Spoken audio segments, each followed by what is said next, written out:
All right, we're live. That's right. Right here. A new episode. Can you believe it? Shooting Star with Dustin Starr. Dustin, I looked up the date. December the 22nd was the last time I talked to you for Oh, Shooting wow. Star.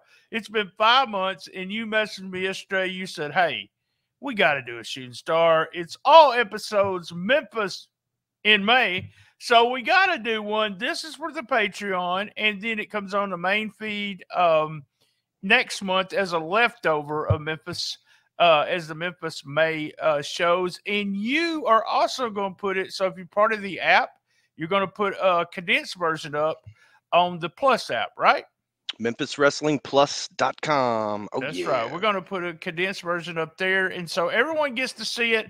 And this is May 19th at what time is it? 2:49. So let's get started. I'm going to start. This is hard questions. Really, it's just a bunch of questions for different people that want to. And I've got ended up with a whole long list of them. So we'll get as many as we can done. But I'm going to kind of start with the hard ones first.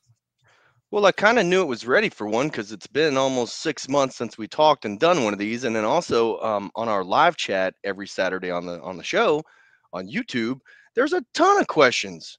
I can go live on Facebook and some people ask questions, some not. But then all of a sudden you get them and it's like, well, let's just do a whole thing with them. Yeah, Answer yeah. all the So I questions. mean, I ended up with God. This is like 15 or 16. And you sent me 3 or 4 a few minutes ago that I just added to it. If we get to them, we get to them. So here we go. This is one of the hardest ones, and we're not going to mention any names, but they want to know what's your thoughts on the other people doing TV, and they put TV in quotation, TV shows in your area. What's your thoughts? I mean, you can say anything you want to. Remember, this is Shooting Star. Say what you want. Say as less or more that you want to say. What's your thoughts on those Well, shows? I thought that there was a show that it got canceled, so it's not on anymore. That's why they Where- put quote unquote TV shows. So there's still stuff airing on YouTube. There's still stuff airing on Facebook. But what I here wasn't aware. yeah, I, let I, me li- I literally was not aware. Once they lost TV, I thought that the whole company went under or something. And I know that it's very hard. I'm not throwing any shade. I know sitting in this chair what every single one of these other companies are going to have as far as trials, tribulations, struggles, budget, manpower, the whole 9 yards. I know because I went through it, every single bit of it.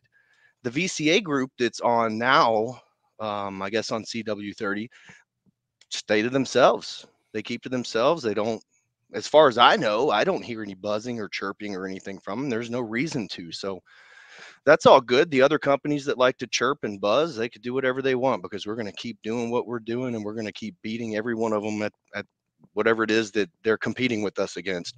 I get the question all the time. What about your competitors? We're not right, right, competing. right. We're not competing with anybody. We're not. The way that I feel about it is that we're sitting on the top of Memphis wrestling and this area. There's no question about it. The analytics show it, the viewership, the social media, the ticket sales, the talent, the graphics, every single bit of it outperforms any of the other competition. And to me, there's not even a question about it. And if there is, it's because you have a friend that works for another company or owns another company, or you're just being biased and you're just showing just ridiculous and unrelenting support or something. But Well, I mean, um, there's another question down here. I'm going to pick this question next. I guess to answer the question, I mean, if they're not somebody that's already got something, I know that they're going to struggle to get whatever it is. Just for instance, I saw selfies and everything else of people posting up in front of Channel 5. I know for a fact Channel 5's not looking at any of them. You Right, kidding me right, right right, now? right, The right. quality of the shows. CW30 is getting a paycheck to put what they're putting on television before us. It's paid programming is exactly what it is. I mean, So I've said this before on a couple of other Patreon versions that I could have the BT Express Championship Wrestling every Saturday right there, but before you or after you, if I had that money. So, I mean, yes. it's no. So here's Now, another. Go if ahead. there was a company that did get canceled off television after 21 weeks, that means That means, folks, listen to me. I know this for a fact, and it was posted on social media. The actual agreement that is paid programming was $1,000 a A week. So if week, right? somebody hates me, and you watch the show, there's not any promotional consideration paid for by the following or anything like that. So somebody hates me bad enough to spite me bad enough to spend $21,000 and just blow it out, blow it Yeah, away, I mean, I talked about that on one of the threw it out. Patreons. It's $21,000 out the door. It was a paid programming. What did you accomplish with that 21,000? Not shit. So there you Zero. go. All right, I'm going to ask this question. Go down the line for something that's kind of what we just talked about. But you see people that's going to leave, Memphis wrestling and go to the other promotions. Is that something? I mean, is it something that you really expected from? And I'm not going to mention any names, but we do have 3 or 4 people that moved on and went other places. But is this something that you expected? And have you ever said, "Okay, I'll use you differently now since you decided you want to go somewhere else," kind of thing? Do you ever call their bluff on it, or you just say, "Okay, see you later, bye," kind of thing? How do you handle that? Because as a Well, business, you gotta somehow but I just haven't had to handle it because nobody has ever approached me and said, "Hey, I'm going to do this." What they do is they either double cross us or no show us or get, and I don't fire anybody. You get unbooked, meaning that right, you're right, just right, not right, on the show anymore for however long. So I mean, like I have that has happened, and then others have made their way over to another one. In my mind, I think I kind of view this a little different than ever at this point, and this is good for a lot of the wrestlers that are in the area or outside of the area that want to wrestle for Memphis Wrestling. It's to me, it's if you're going to go work for another company in Memphis to be noticed by me, it's probably going to be the wrong kind of being noticed. So, you know, um, and I'll just leave that at that. That is not something that impresses me that you went and you wrestled for another company in Memphis. That's how I feel about other companies in Memphis, and only because they verbalize that towards us. Every company that's out there. So no, I mean I've never had anybody come and say, "Well, I'll just go to the competition," or "I'll go to this other company," or if you do that, I'm going to do this. That has never happened. Even the guys that are over there now, there's a specific story about each one of them and why they are not here and why they are over there. right, So right. it wasn't a calling my bluff or anything like that. If nothing else, I think all the instances over there, I just stopped booking them, and that's where they ended up. Now, the funny thing to me is they acted as if you know the narrative is like the Monday Night Roars of Raw and Nitro and all that kind of stuff, and it's nothing like that. Like somebody going from our program to another, which isn't even on television at this point, hurts us 0%. Right, right. It is, and and I knew this was going to happen. You come up about the 2 year mark, and I had actually talked to the wife about this. I said, "Look, it's 2 years. They can only push so many people, and there's going to be migrating of people going other places or just quitting." Because that every wrestler, and you know this, you're a wrestler. You used to be a wrestler full time. You went into an area and you always thought you should be champ, right? Well, I would always try to position myself. How could I be the top heel? It didn't But really that's matter. what most wrestlers think. Yeah. And if you're not pushing them to that champ, then you're not using them right. So I mean, that's just a mentality. So we got two. What happened with here? So a couple of regulars that were on the TV show on a regular basis. That's why I call them regulars. Was Tracy Lee Hunt and Jason Genesis. And what happened to those two guys? Trace jumped off the top of a cage and tore his knee all up in front of a Oh WWE shit! talent scout. So, What in front of a scout? well, at the Tupelo Con, we had Gabe Sapolsky there with me, and Oh, he was, okay. like when a talent when Gabe came to town, he wanted to hit 3 or 4 different schools and Right, shows right, and all right. that. So we went out to Tupelo Con and watched Mike Anthony and Trace Hunt in a cage match, and Trace jumped off the cage, tore his ACL, and now it's almost like it's hard to even bring those two names up. because they're both correlated. What I mean by bring it up to where if there's an extra spot, hey, what about, and it's like, oh, weren't they in that cage match? Because they do not, that does not impress anybody. It doesn't impress anybody, especially a WWE talent scout, of you jumping off the top of a cage. There's nothing impressive. And it was like a big, if you watch it, there was no pop. So, I mean, literally it was unneeded, but yeah, Trace is injured. Trace can't do anything. Also, there was some bad business with Trace and the other one, and so we just decided to kind of part ways on that, or I decided that we would part ways on that. And then Jason Genesis, I'm not really sure. Jason Genesis was not into the game at all. I feel like that Jason felt like he didn't need to lose because he's champion EPW or something of that nature, but that didn't even matter. I was still trying to push the two. I mean, they're a carbon copy ripoff, if you want, of Dustin and Maria Starr. I Right, mean, right, right. Yeah, every yeah. single thing that they did was exactly what we did. And I didn't even hate them for that. Maria No, did. no, no, But I no, was not kind of at like, all all. right, well, let's push this. Let's see what they got, kind of thing. And they just were not into it, man. Like, they wouldn't be up to date on when dates and stuff like that. And I'm extremely busy to where I can't just hold somebody's hand and let them know, hey, are you going to come to TV? Oh yeah, that would be like me waiting Oh, for you or to. better yet, oh yeah, I didn't know there was a TV. What? Right, What does that right. mean? You How do you you not didn't know? text me to tell me you wanted those videos, so it'd be like me doing that every week. Well, you didn't tell me you wanted them, so no, you got to. And that's exactly When we get rolling, you know you need to be there. Now, right, and if right, you know there's a TV and you haven't heard from me and you don't reach out, then that shows it was literally a lack of interest with them. right. Literally. Okay.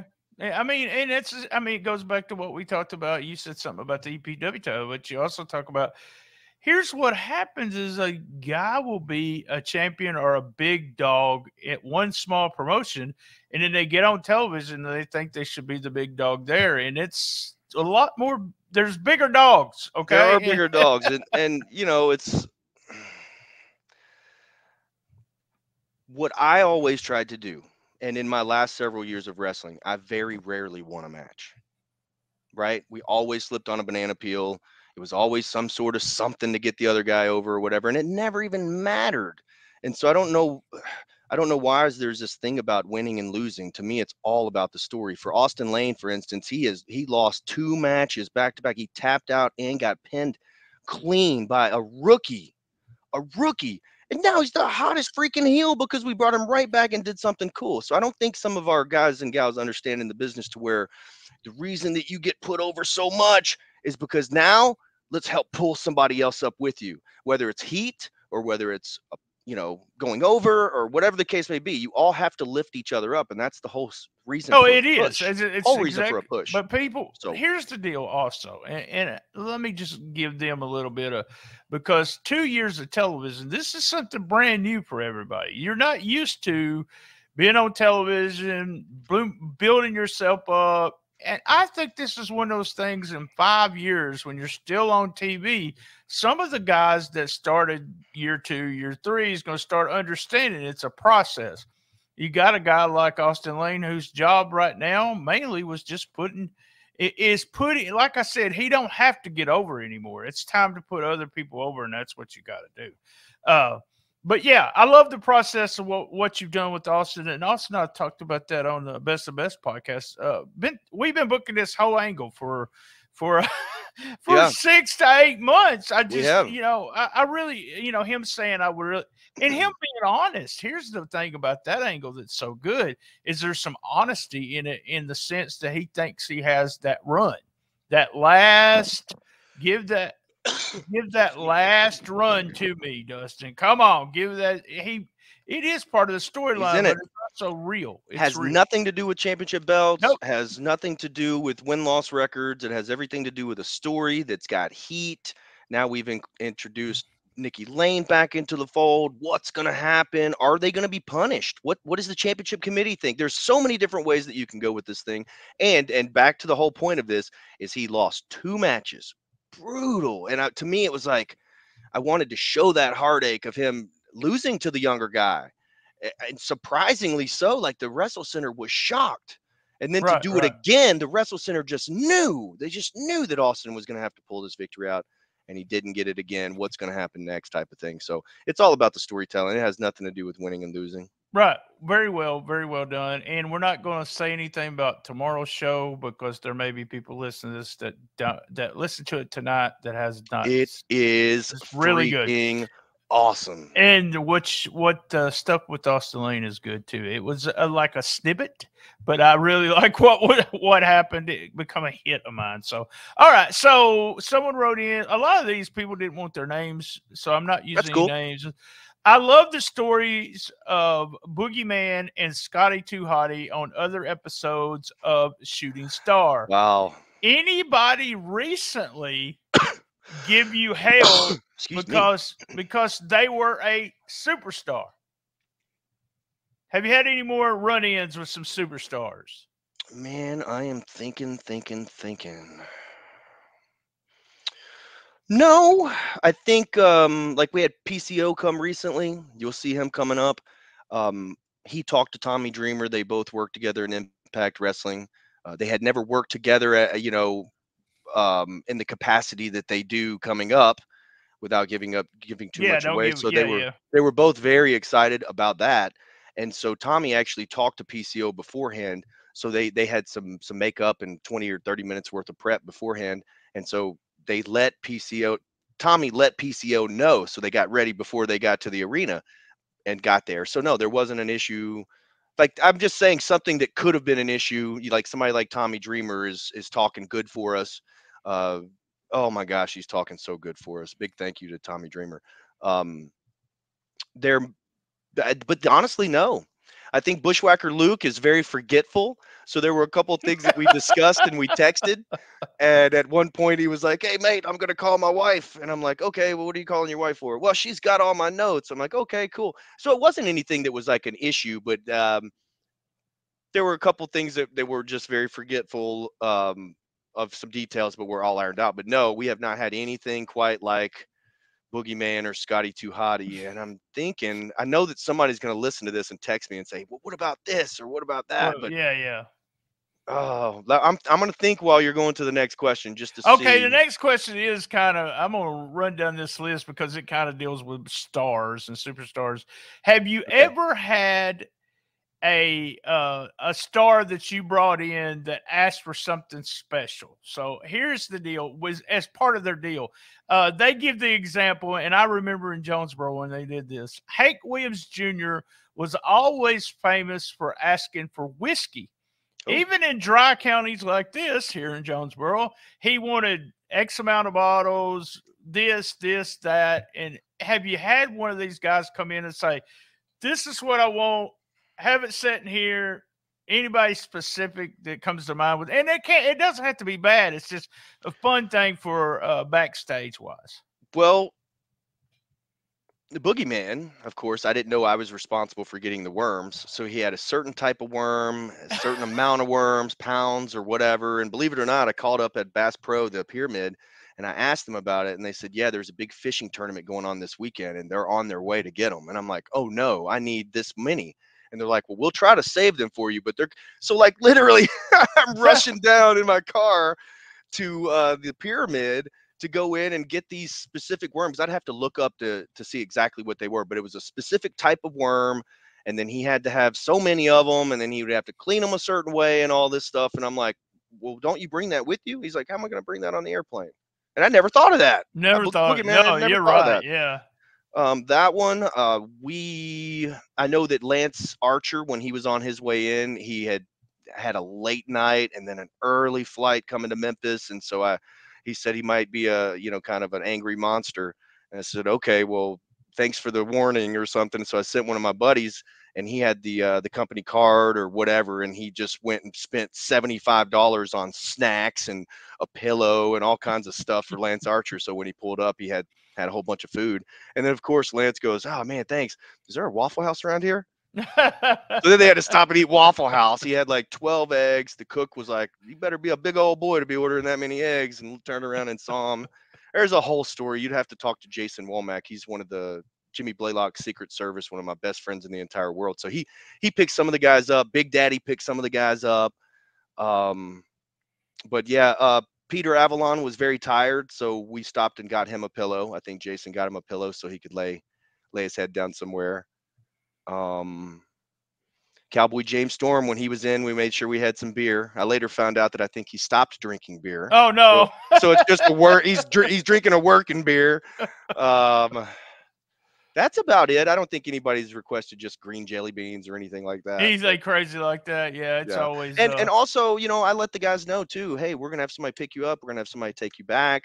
In the event that it's like he's flying out on a Monday or something, there's a free shuttle. We're 3 minutes down the road. Like we try to take as good a care of them as possible. Like we have I thunder. noticed Tommy stayed in town for like 3 or 4 days. Was He it the first time he was here? Yep, He was there. Like I saw him at a Grizzly game. I saw him. yep. I was He like, likes "Are you to going home?" well, he likes to visit. I think he's trying to visit all the arenas or all the sports teams or something. There's Oh, some sort okay, of thing that awesome, he awesome. does. And so I told him, I could try to get you some tickets. They're a really hot item right now. He said, "Nah, man, I'll buy the ticket and stuff or whatever." So he did that. We went over and spoke to him. He was cool to everybody. He never asked for anything special or courtside or whatever. And so I just knew that him being there for that and being so cool, man. I just knew that there was going to be a Grind City Wrestling night that would come up that he would fit in, and so that's how him and Bully came. And so then the him and Bully coming for Grind City Wrestling is like, dude, I got to have you sell another house out for me too. And he's like, you just let me know when. And then that's when he came back for the Memphis Wrestling Goes Extreme. So Tommy Dreamer's been great. Like I was gonna say, I was gonna give you a little nugget here. We've got booked in August. Fandango is coming, Oh wow, yeah, and yeah. so for instance, I'm like, hey man, and when we're talking, I'm like, hey, I'll have somebody pick you up. I'll have somebody drop you off. You got to do nothing but sign stuff, wrestle a match, and get out of here. I will fly you in the morning of and fly you out that night, brother. Done. Awesome, awesome, awesome, so awesome. Yeah, fun, fun, fun. so It's. we try I to mean, take care of them to where there's not any kind of like, you know, well, you tried that with the people that you have problems with too, and it don't always work, can't make them So all happy. yeah, yeah, it's you got a lot of personalities you're dealing with. I've All right. had some of the stars tell me like literally to my face, and I don't even know how they felt good about it, but they were like, you know, I heard a couple people don't like you, but I don't know how. Uh, Thunder Rosa to my face said, they said that I was gonna hate you. I love you. What am I not seeing? yeah, but we know who said that, so Yeah, yeah, and that's what I uh, told her. I was like, well, I mean, that's just part of the business. it So is. I mean, the rest of the business is like that. I mean, it's the same thing with me. There's people that can't, and I we say greeted this. There's, we greeted Thunder Rosa at the door. We had right, right, right. posters and graphics and T-shirts and ball cards and 8x10s, and I mean, it's like the Thunder Rosa show at the Wrestle Center when she was there. So, like what I mean is we everybody's friendly. We try to take care of them. Picking them up, dropping them off, flying in, flying out, or whatever we got to do. Because I don't like doing the the boogeyman and Oh the no, Scotty 2A no. thing. It's just it's bad business for the person doing it, but it's also one of those things that's just so stressful. It's like, it's like with me, and this is a small scale compared to what you do. But if I message somebody and I say, "Hey, I want you to do the podcast," and they go, "Yeah, I can do it Tuesday." Well, they no show me. I used to contact them again, but now I don't even Yeah. why am I dealing with them? I can get somebody else. I mean, that's how easy it is. All right, let's go back to the questions here. Here's one. I hear this from so many people, so much. They ask this question to me all the time. And I know you probably get asked it a bunch too, but are we ever going to see Dustin in his tights and wrestle again? Are we ever going to see him? I don't think it's going to be physically able to happen. Oh, some news? You got some Well, no, injuries? You there's got no news. I mean, I played football before I wrestled, and then I wrestled. I mean, gosh, what did I play football from age 8 to 14 or something? I mean, I know that's little league or whatnot, but then you go right into 15 years old training to wrestle, and then you wrestle from age 15 to 37 because I probably haven't had a match in a couple years now. Was Van Vicious my last match? Yes, that was it. That was. Okay, Oh, so that's I don't know. Was you in Tupelo? Did you do something in Tupelo? You no. did a I mean, drop kick. yeah, okay, we did a tag match against the Hot Shots, but I didn't do anything. I didn't do Right, anything. right. I didn't take any bumps. And that, I mean, so I'm not going to say that my final match has been wrestled, but like as far as tights or something or being a a regular on a wrestling show or just taking bookings anymore. That's not going to happen. If somebody picks a fight at a desk, or if we need a storyline or something like that, I would imagine that I could do some sort of fight. But then again, the bumps would have to be very, very limited. I think I've told you I've got a little bit of numbness in these two fingers, and it Oh stems wow. stems from debris in my C3 and C4 vertebrae that the doctor actually said you could continue to wrestle. Maria did not like that very much. But then also you don't have to necessarily worry about it until it's time to worry about it, which means like when it starts hurting. So it's not hurting, and I don't want to have surgery on my neck. I So don't that have surgery on anything, not you even on know, my big toe, so I don't need gosh, surgery. I So was just thinking about this today, BT. So I'm glad you mentioned it. It's so weird that once we launched the Memphis Wrestling, I didn't get a lot of inquiries about booking and wrestling in the ring. There were a couple, like at one point, we were getting pinged quite a few all around the area here right, just to right, go right. out and whatever, and it was good. We were getting paid, we were making merch money and all that kind of stuff. But then when we launched, I didn't really necessarily have to tell people that I wasn't taking those bookings anymore. They just, I guess, assumed. And so I never had to really say, sorry guys, I'm not wrestling anymore. You know what I mean? But I'm not wrestling anymore. Well, I mean, I think you settled into a great role, and you're over like like a bologna sandwich, and so I mean, it's really is. I mean, I can see, you talk about it. I started back, doing the whole diet thing and not working out. And we talked about, I started when I was 42, 43 years old, and now I'm 56. So it's hard to start over at 56. You're not as old as I am, but the body does not want you, does not No, respond like it used to yeah. respond. You can do, as many workouts you want, but you're not going to get what you used to get. Also, BT, I mean, come on, man. After the career that I had and winning the Mr. Tennessee contests and just I feel like I'm going to be proud of what I've done like as a performer in Memphis, because in a city where Jerry Lawler is so well known, a lot of people, when they think of Memphis wrestling now, they think of me. And I think it started when we were not on television and doing stuff in Memphis with the Grizzlies and just doing stuff, you know what I mean? And just having that physique and all that kind of stuff. So it's a double-edged sword, man. I feel kind of like I will never be comfortable taking my shirt off again after Right, right. looking like, and this, I mean, you could say ego or whatever. Go back and look No, at the it's pic. not. Go I look at the understand. pictures, man. Yeah, Like, yeah. We got one of me and you got a there were photo that we times where took I before thought and I was after. fat on the beach. I was like, oh man, and I was shredded. And so it's like, oh my God, body dysmorphia or whatever. But yeah, and I'll say that to everybody watching here because I'm normal just like everybody else. Like I am the most self-conscious person there is. And to be in that physical condition, and I'm still in good shape, but not like Mr. Tennessee shape or power couple Dustin and Maria shape. Right, right, right, right, right. Holy moly, that was the peak right But there, I man. mean, here you gotta, what you're doing now. I mean, you could be 56, 60 years old and still be in the Lance Russell of Memphis wrestling. And Right? I joked to you and Maria about that, about taking their jobs or being part of that, how that felt. But yeah, I was thinking about that today when I got that question. I was like, you're setting a perfect, you see what I do. I sit behind a microphone and I don't ever leave the damn house.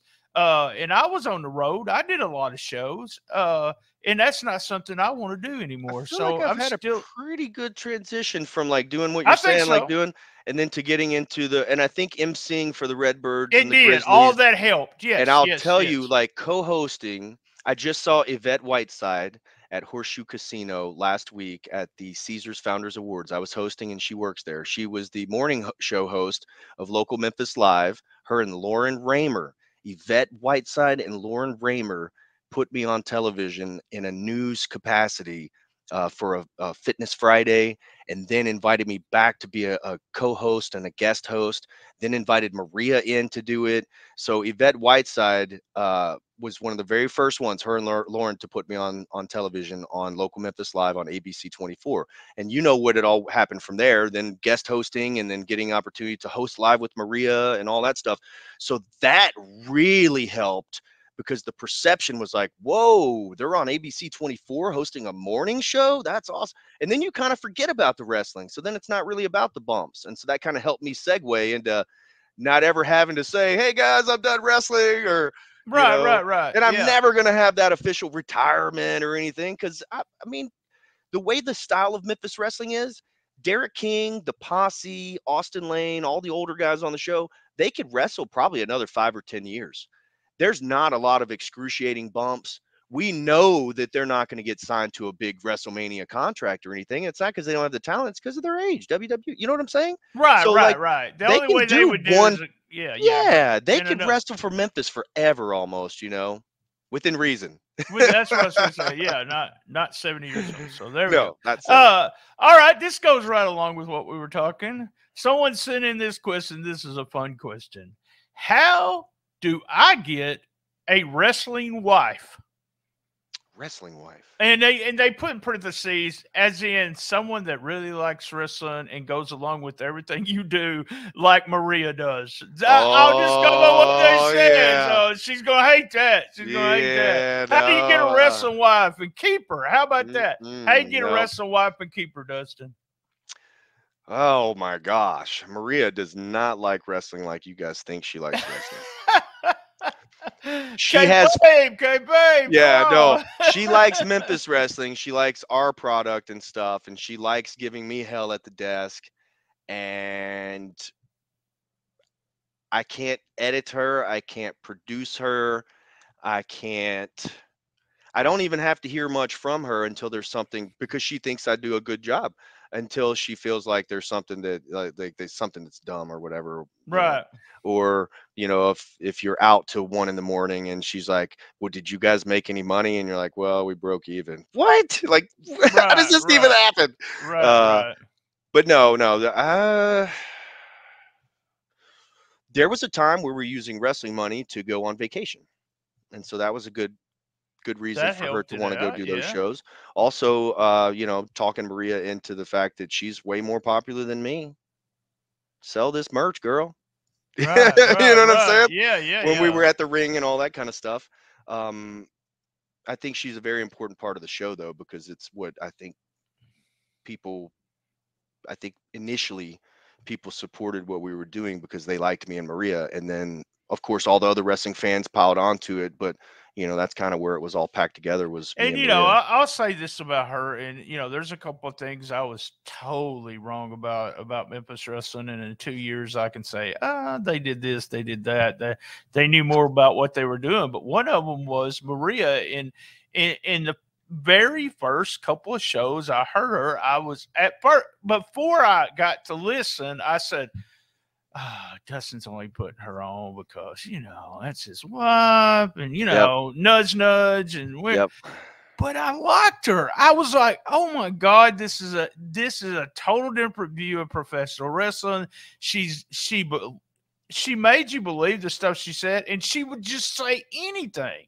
So it was it reminded me of, and I'm not comparing.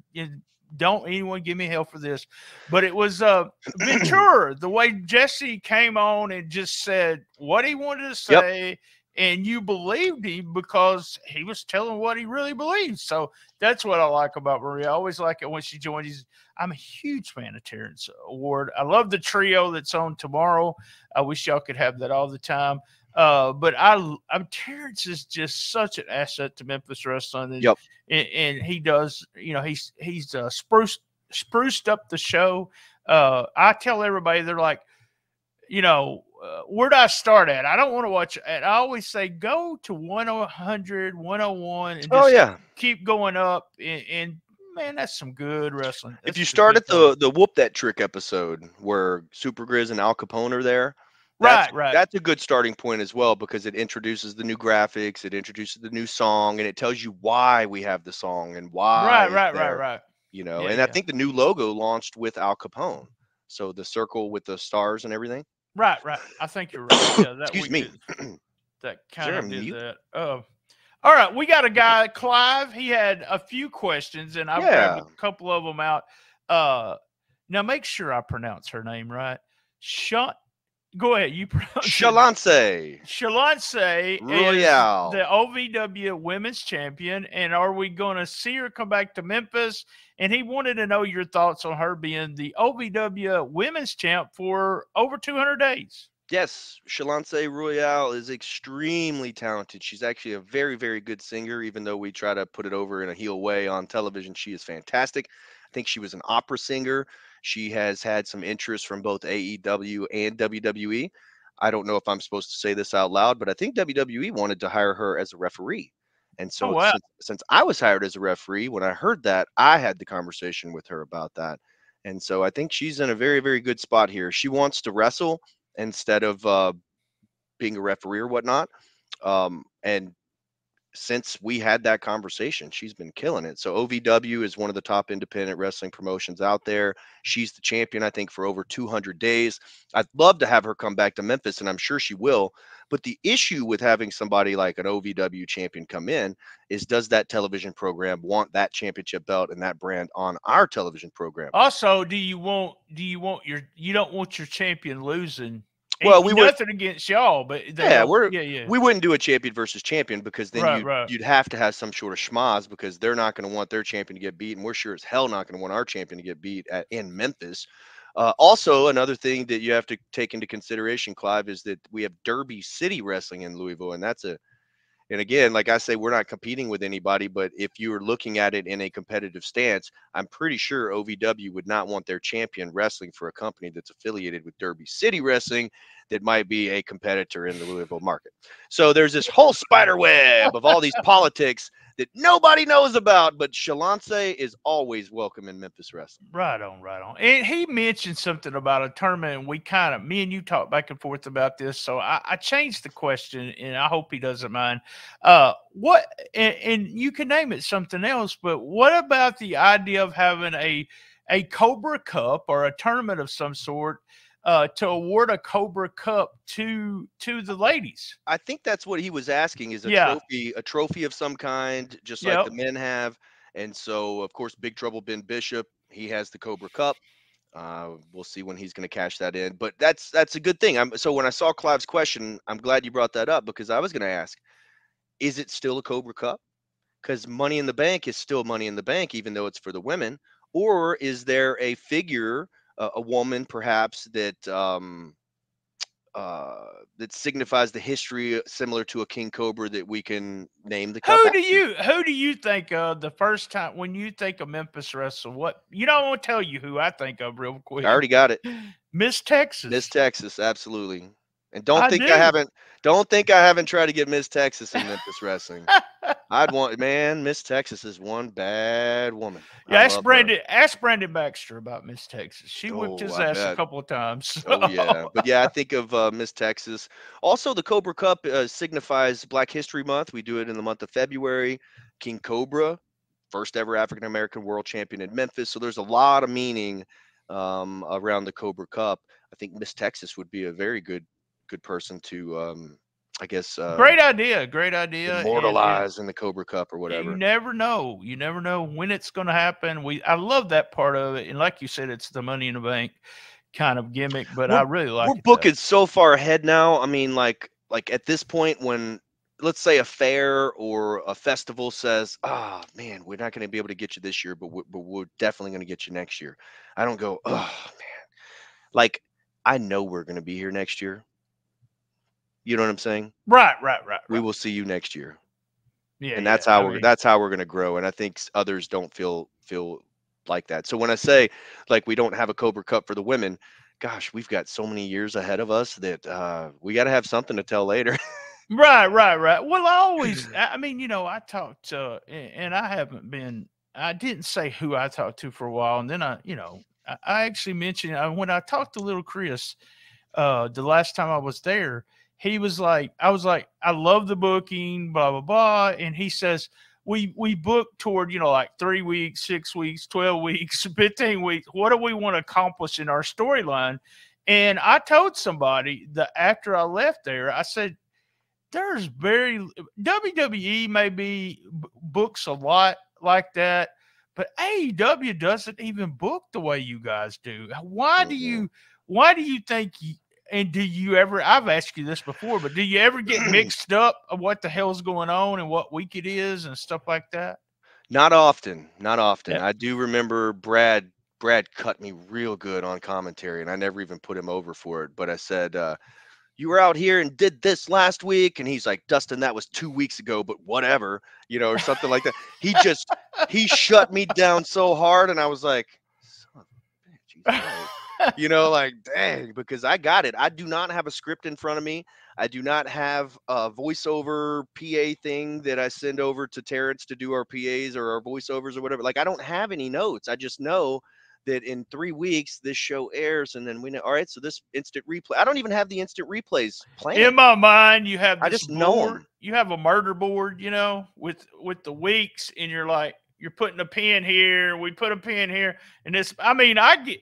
I used to ask you. I would say, well, what tapings is this? And you would get. I got on your nerves. And you finally It's tell like, me. You what does it said, matter? "What does it matter?" You You're smarted trying to off to me. you're trying to smarten, like, figure out what's And then I said, no, I guess it don't really matter. Now I'm so fucking confused. I'm just like, I don't know what week this was. I do know that well. this was the week with the extreme We tapings, and I got in a know, yeah. rotation to where, like, something like it was I think we caught it before it was like super note.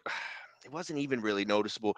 I think I felt that we were doing similar things on week ones, twos, and threes. And And you you switched it around, right? Yeah, Right. you kind of have to, because that big thing, that whatever's going to happen the biggest, needs to happen episode 3, unless there's a flight that needs to be caught and we got to get you out of there a little early. But honestly, because I'm also booking a live event as well. So the final thing, we Sure, have to have sure, the yeah. TV audience sit there the whole time, which we're under 3 hours, so it's not hard, but they need to be there so the house is full at the very end. But we busted off a big ass street fight or something on episode 1, very first match of the show one time, and it was like, whoa, what happened? You should have saved that for this. Well, we didn't save that for that because we wanted it to be big. Then we want every week to be big, instead of like milk milk big, Well, that's milk what I milk did. big. I quit. I was like, well, we're And going to that's see what this annual. that might have been one of the things that I was like, well, wait a second, okay, if BT's trying to figure it out, then that means, like, Somebody else is, yeah. yeah, somebody else is. So let's all right. So let's do this match on the first one and that in the second one. We usually start with the main events, is what we usually do, and then you guys are gonna hate this.